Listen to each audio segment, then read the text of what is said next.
Good evening students. I hope कि आप सब अच्छे होंगे, यानी कि मैं आशा करता हूँ कि आप सभी लोग अच्छे होंगे, बहुत अच्छे होंगे, खुश होंगे। ठीक है। आज हम लेके आए हैं आपके लिए क्लास 11th का केमिस्ट्री का क्लास है, और इसमें हम चैप्टर नंबर 2 पढ़ रहे थे। और कल की क्लासेस में हमने आपको कक्षक पढ़ाए थे। क्या पढ़ाए थे? कक्षक। और उन कक्षकों में हमने आपको डी ऑर्बिटल सॉरी, मतलब हमारा जो टॉपिक चल रहा था वो क्या चल रहा था? कक्षक चल रहा था। ठीक, कक्षक यानी कि ऑर्बिटल, ऑर्बिटल्स। ठीक, ये टॉपिक हमारा चल रहा था और इस टॉपिक को हमने पढ़ा। इसमें हमने एस कक्षक पढ़ लिया और पी कक्षक पढ़ लिए थे, हमने आपको बता दिए थे। तो आई होप कि आपको वो क्लासेस जो था वो समझ में आया होगा। एक बार हम फिर से चलते हैं कक्षक की ओर और रिवाइज करते हैं। और इसमें उसी के आगे, मतलब एस और पी के आगे हमारे रह गए थे डी और एफ कक्षक जो रह गए थे, उनका आज हम क्लासिफिकेशन करेंगे। ठीक है। लेकिन उससे पहले जो हमने कल की क्लास में पढ़ा था, एक बार हम हल्का फुल्का रिवाइज कर लेते हैं, आपको याद दिला देते हैं कि हमने कल आपको क्या बताया था। तो सबसे पहले हमने कक्षक की बात करी थी। काय की बात करी थी? कक्षक यानी कि ऑर्बिटल। काय की बात करी थी? ऑर्बिटल। ठीक है। तो ऑर्बिटल हमने बताया था कि मालिया होता है, परमाणु का नाभिक होता है, और परमाणु के बाहर ये बहुत सारी वृत्तीय कक्षाएं होती हैं। ठीक है। तो इन वृत्तीय कक्षाओं में इलेक्ट्रॉन के पाए जाने की जो संभावना होती है, अधिकतम संभावना, जहां पर इलेक्ट्रॉन पाया जाता है, तो अधिकतम जो संभावना होती है, इसी अधिकतम संभावना जहां पे पाया जाए, मतलब कहीं यहाँ पे भी हो सकता है, यहाँ पे हो सकता है, यहाँ पे हो सकता है, यहाँ पे हो सकता है, कि जहाँ पर इलेक्ट्रॉन होगा, यानी कि उपस्थित होने की संभावना अधिक होती है, वही हमारा कक्षक कहलाता है, ऑर्बिटल कहलाता है। आई होप कि आपको ये बात समझ में आ गई होगी। तो यानी कि जहाँ पर कक्षक जो होता है, यानी कि इलेक्ट्रॉन पाया जाता है, वही क्या कहलाता है? हमारा कक्षक कहलाता है, ऑर्बिटल कहलाता है। और ऑर्बिटल जो थे हमने आपको बताए थे कितने होते हैं? एस, पी, डी और एफ, मतलब 4 प्रकार के होते हैं। कितने प्रकार के होते हैं? 4 प्रकार के होते हैं। एस कक्षक हमने आपको बताया था, कल बता दिया था, और पी कक्षक हमने आपको कल बता दिया था। तो एस कक्षक और पी कक्षक, डी कक्षक और एफ कक्षक, मतलब ये 4 प्रकार के आपके कक्षक यानी कि ऑर्बिटल्स होते हैं। तो एस ऑर्बिटल हमने आपको बताया था कि ये कैसा होता है? स्फेरिकल होता है। कैसा होता है? स्फेरिकल होता है, यानी कि आपका गोलीय होता है, गोलाकार जिसको हम कहते हैं। तो गोलाकार होता है। ठीक है। और इसमें अधिकतम जो है वो 2 इलेक्ट्रॉन रह सकते हैं, विपरीत चक्रण के, अपोजिट डायरेक्शन के। ठीक है। पी कक्षक हमने आपको बताया था कि कैसा होता है? डंबल के आकार का होता है। कैसा कैसा होता है? डंबल के आकार का होता है। और इसका ऑर्बिटल, एक जो पी कोश है, इसमें 3 कक्षक पाए जाते हैं, और इसमें अधिकतम इलेक्ट्रॉन जो होते हैं वो 6 रहते हैं। कितने रहते हैं? 6 रहते हैं। ये बात हमने आपको कल बताई थी। आकृति डंबल के आकार, मतलब स्पेरिकल का मतलब क्या होता है? गोलाकार। और डंबल का आकार होता है, मतलब जो आपका डमरू होता है, इस डमरू के आकार की पाई जाती है। ये चीज़ हमने आपको कल बताई थी। ठीक, मतलब जो पीछे की क्लास थी हमारी, उसमें हमने आपको ये चीज़ अवगत करा दी थी और आपका बता दिया था। तो उसी के आगे की क्लास जो है हमारी आज की क्लास है, और इस क्लास में आज जुड़ने वाले लोग हैं। ठीक है। तो जुड़िए और अधिक से अधिक इसको शेयर कीजिए, इस क्लास को, जिससे कि जो बच्चे मतलब नहीं आते हैं, जो आपका एस और पी ब्लॉक सीखना चाहते हैं, वो भी इस क्लास को सीख सकें और इसका लाभ ले सकें। तो ये चीज़ आपको समझ में आ गई होगी, तो इसको हम इरेज कर देते हैं और चलते हैं आज के सेशन पर, जो हमारा क्या है? डी कक्षक यानी कि डी ऑर्बिटल की ओर हम लेके चलते हैं आपको। ठीक है। क्या रहेगा हमारा डी ऑर्बिटल, यानी कि, ठीक है, डी ऑर्बिटल्स जो है वो हमारा क्या है? T orbital, D कक्षक।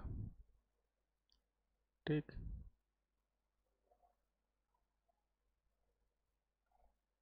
D orbitals. ठीक, डी ऑर्बिटल्स यानी कि एस कक्षक डी कक्षक की ओर हम चलते हैं। तो डी कक्षक की आकृति जो होती है वो हमने आपको बताई थी। डी कक्षक की आकृति मतलब डी कक्षक की आकृति मतलब डी कक्षक जो होता है आकृति आपकी डबल डंबल, डबल डंबल। ठीक,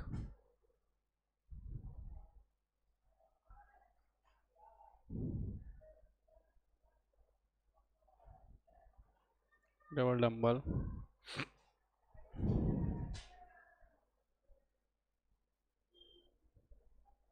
के आकार की होती है। डबल डंबल के आकार की होती है। एक डी उपकोष, एक डी उपकोष एक डी उपकोष 5 डी कक्षकों मतलब एक डी उपकोष जो होता है वो 5 डी कक्षकों यानी कि कौन कौन से होते हैं वो देख लीजिए। 5 डी कक्षकों यानी कि d x y, d y z, d z x, d x square minus y square और डी जेड स्क्वायर। ठीक है, ये 5 कक्षकों से मिलकर बना होता है, से मिलकर बना होता है, मिलकर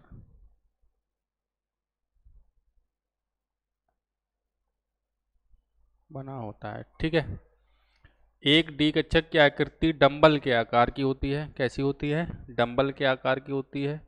ठीक है, एक डी उपकोष जो होता है 5 डी कक्षकों से मिलकर बना होता है, 5 डी कक्षकों से मिलकर बना होता है। अब 5 डी कक्षक जैसे कैसे होंगे वो भी हम आपको बता दें कि एक डी उपकोष यानी कि ये हमारा डी उपकोष है।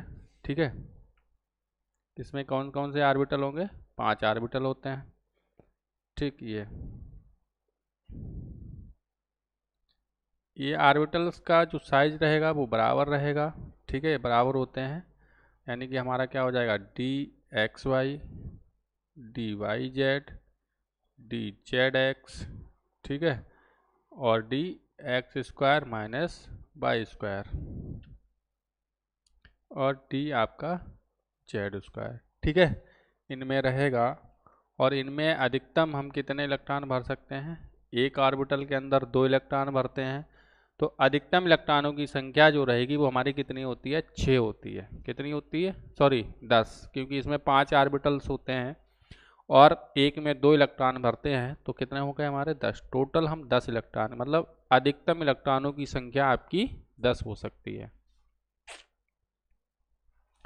आई होप कि आपको ये बात समझ में आ गई होगी कि अधिकतम इलेक्ट्रॉनों की संख्या कितनी होती है? 10। ठीक, अधिकतम electron,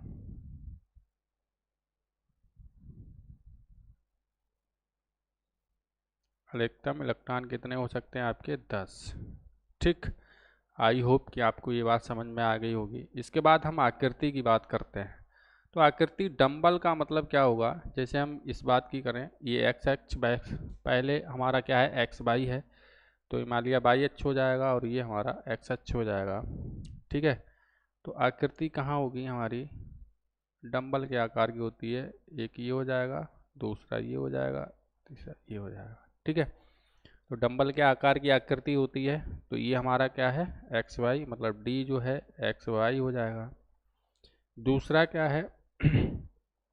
D y z, d y z यानी कि ये आपका जेड हो जाएगा और ये आपका वाई हो जाएगा। ठीक है, ठीक, इस तरीके से बन जाएगा।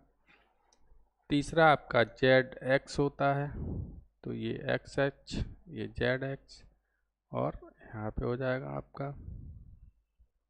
ठीक, ये आकृति बन जाएगी। तो ये डी आपका ऑर्बिटल बन जाएगा। ठीक है, ये एक्स और जेड पे हो जाएंगे, तो ये आपका डी वाई जेड हो जाएगा और ये डी जो है जेड एक्स हो जाएगा। ठीक, अब क्या है, दूसरा हमारा जेड एक्स स्क्वायर और वाई स्क्वायर, एक्स स्क्वायर और वाई स्क्वायर की अगर हम बात करेंगे तो इसमें आपका ये जो रहेगा वो एक्स स्क्वायर और वाई स्क्वायर, यानी कि यहाँ पे हम बना देते हैं, ठीक है, एक्स स्क्वायर और वाई स्क्वायर। तो एक्स स्क्वायर का मतलब हो जाएगा आपका ये हो जाएगा, ठीक, ये बन जाएगी आकृति, ये आपका एक्स हो जाएगा और ये आपका वाई हो जाएगा, ठीक है, बीच वाला जेड, तो ये बन जाएगा आपका d x square minus y square, ठीक, ये बन जाएगा। पांचवी आकृति जो हमारी बनेगी जेड स्क्वायर की, तो पांचवी आकृति हमारी ये बन जाएगी जेड स्क्वायर की, तो जेड स्क्वायर हमारा ये हो जाएगा, ये हो जाएगा, ये हमारा एक्स स्क्वायर हो जाएगा, ठीक है। तो जेड स्क्वायर की ये आकृति हमारी बन जाएगी, ठीक, तो ये हो जाएगा आपका डी जेड स्क्वायर, ठीक, ये हमारा रहेगा डी कक्षक की आकृति रहेगी डी जेड स्क्वायर, ठीक। तो ये 5 प्रकार की शेप बनेगी, क्योंकि ये एक डी उपकोष जो होता है वो हमारा 5 डी कक्षक से मिलकर बना होता है। कैसा होता है, 5 डी कक्षक से मिलकर बना होता है। तो एक d x y, d y z, d z x, d x square minus y square और डी जेड स्क्वायर, ठीक है। तो इस डी कक्षक में अधिकतम इलेक्ट्रॉनों की संख्या कितनी होती है, आपकी 10 होती है, ठीक है। तो एक डी कक्षक आकृति मतलब कैसी होती है, हमारी डंबल के आकार की होती है। डंबल का आकार का मतलब एक डमरू मान लीजिए और इसमें डबल डंबल हो जाएगा। कैसा हो जाएगा, डबल डंबल। पी जो होता है वो आपका सिंगल होता है, पी में जो है आपका सिंगल डंबल होता है, इसमें एक ही डंबल होता है। और ये होती है डबल डंबल के आकार की। डबल डंबल का मतलब होता है आपका 2 डंबल हो जाएंगे, जैसे मान लिया एक आपका ये हो गया और एक ये हो गया।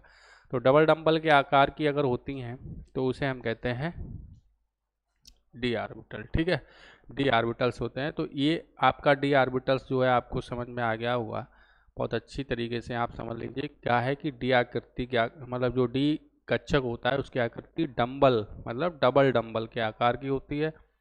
और इसमें एक जो डी उपकोष होता है वो 5 डी कक्षकों से मिलकर बना होता है। और इसमें अधिकतम इलेक्ट्रॉनों की संख्या, चाहे तो इस पर आप लिख लीजिएगा कि इसमें अधिकतम इलेक्ट्रॉनों की संख्या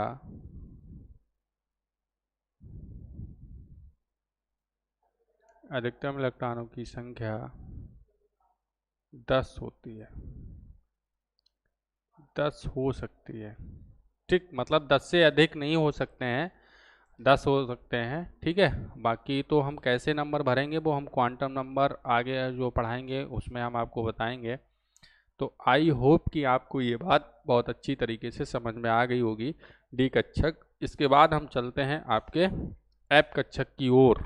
कहाँ चलते हैं, एफ कक्षक की ओर। और एफ कक्षक में हम पढ़ते हैं, तो हम एफ कक्षक की ओर पढ़ते हैं और देखते हैं क्या होता है हमारा एफ कक्षक।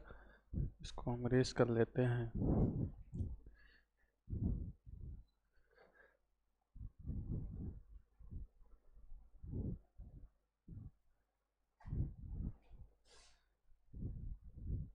एफ कक्षक में क्या होता है कि एफ कक्षक को हम पढ़ते हैं, यानी कि एफ ऑर्बिटल, और एफ ऑर्बिटल जो होता है उसकी संरचना जो होती है वो आपकी कॉम्प्लिकेटेड होती है, यानी कि जटिल होती है। उसको हम इस तरीके से नहीं दिखा सकते हैं, ठीक है। एफ कक्षक, ठीक, यानी कि एफ ऑर्बिटल,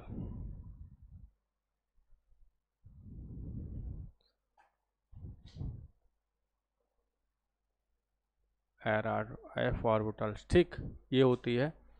तो इसकी संरचना की अगर हम बात करें तो एफ ऑर्बिटल की संरचना, यानी कि एफ कक्षक की संरचना, या फिर हम आकृति की बात करेंगे, ना कॉम्प्लिकेटेड होती है, कॉम्प्लिकेटेड, ठीक, यानी कि हम कह सकते हैं जटिल। क्या कह सकते हैं, जटिल होती है, ठीक। इसको हम इस तरीके से नहीं बना सकते हैं, या फिर जटिल का मतलब ये हो जाएगा कि ट्रिपल डंबल होता है। इसमें क्या हो जाएगा, ट्रिपल डंबल की बात करेंगे, अभी हम एक आपको बताएंगे। फिलहाल तो इसको हम इस तरीके से नहीं बना सकते हैं, 3D में संरचना दिखाई जाती है। ठीक है, अब 3D में हम आपको दिखा सकते हैं, लेकिन अभी तो नहीं दिखा पाएंगे। ठीक है, तो उसकी 3D संरचना हम आपको अगले क्लास में बताएंगे कैसी होती है। फिलहाल यहाँ पे हम आपको बना के बताएंगे। तो एक एफ उपकोष एक एफ उपकोष 7 एफ कक्षकों, एक एफ उपकोष 7 एफ कक्षकों, 7 एफ कक्षकों कौन कौन सा होता है, f x square minus y square, comma f y x square minus y square, f z x square minus y square, ठीक, एफ एक्स वाई जेड, ठीक, एफ जेड क्यू, ठीक है, 1 2 3 4 5, और एफ वाई जेड स्क्वायर और f x z square. ठीक, ये संरचना जो होती है आपकी बनी होती है, मतलब से मिलकर बना होता है। यानी कि जो आपका एफ उपकोष है, ये एफ उपकोष जो होता है वो आपका 7 एफ कक्षकों से मिलकर बना होता है। ठीक है, अब 7 एफ कक्षकों से मिलकर बना होता है, तो इसके लिए कौन कौन से ऑर्बिटल होंगे देखिए। तो इसमें हम लिख सकते हैं अधिकतम इलेक्ट्रॉनों की संख्या। क्या लिखेंगे इसमें,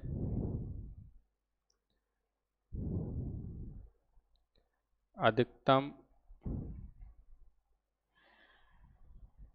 इलेक्ट्रॉनों की संख्या क्या 14 हो सकती है। कितनी हो सकती है, 14 हो सकती है। ठीक, आकृति की बात करें तो देखिए ट्रिपल डंबल की बात करें तो हमारा ये एक्स अक्ष होता है, ये वाई अक्ष होता है, ठीक, ये जेड अक्ष होता है मान लिया।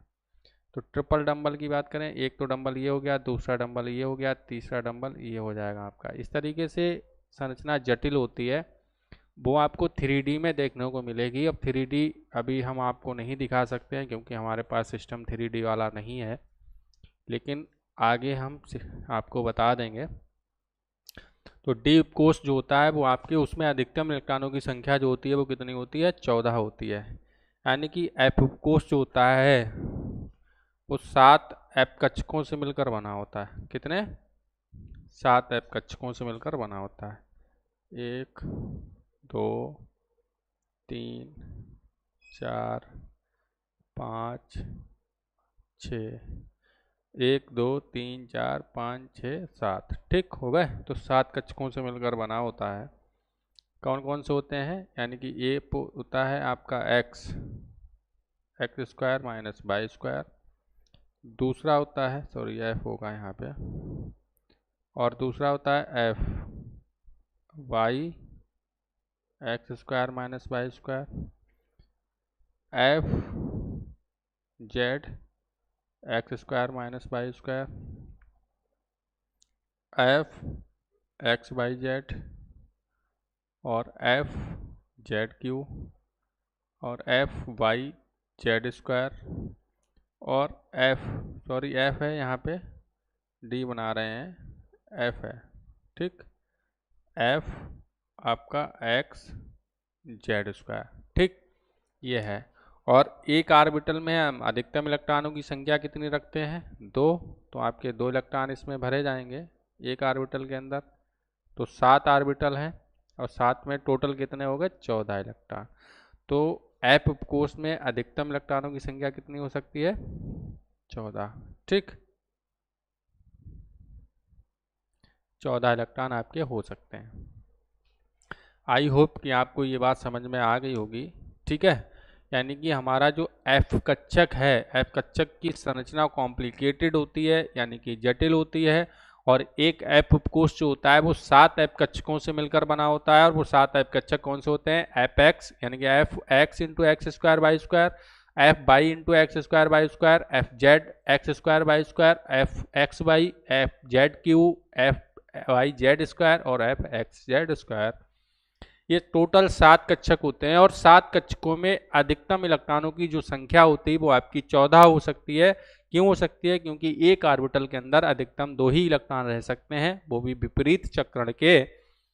तो विपरीत चक्रण के जब 2 इलेक्ट्रॉन रह सकते हैं तो टोटल 7 ऑर्बिटल हैं, तो अधिकतम कितने हो जाएंगे? 14 इलेक्ट्रॉन हो जाएंगे। ठीक है, तो 14 इलेक्ट्रॉन आपके इसमें रह सकते हैं। ठीक है, आज हमने क्या है, कक्षक हमारे कंप्लीट होते हैं, और हमने पढ़ लिए थे चारों टाइप के कक्षक हम पढ़ चुके हैं। कौन कौन से पढ़ चुके हैं? एस, पी, डी और एफ, और ये 4 ही प्रकार के कक्षक होते हैं। तो आज के लिए हम आपको कक्षक, और कल की क्लास में जो आएगा आपका क्वांटम नंबर्स आएगा, जो कक्षा 11 वालों के लिए बहुत ही इम्पोर्टेंट टॉपिक है। क्वांटम संख्याएं, क्वांटम नंबर्स जिनको हम कहते हैं, और ये मतलब टॉपिक इस चैप्टर का बहुत ही महत्वपूर्ण टॉपिक रहेगा आपका क्वांटम संख्याओं का, क्योंकि इसके थ्रू आपका इलेक्ट्रॉन, इलेक्ट्रॉनिक विन्यास, कोष, उपकोष और कक्षक, इन सभी के बारे में क्वांटम संख्याओं से आप निकाल सकते हैं, आप जानकारी ले सकते हैं। तो क्वांटम संख्याओं से इन सभी की जानकारी आपको मिल जाएगी। तो इसलिए आप कल की क्लास को मिस ना कीजिएगा, हर हालत में उसको देखिएगा। आज के लिए इतना, धन्यवाद, राम राम।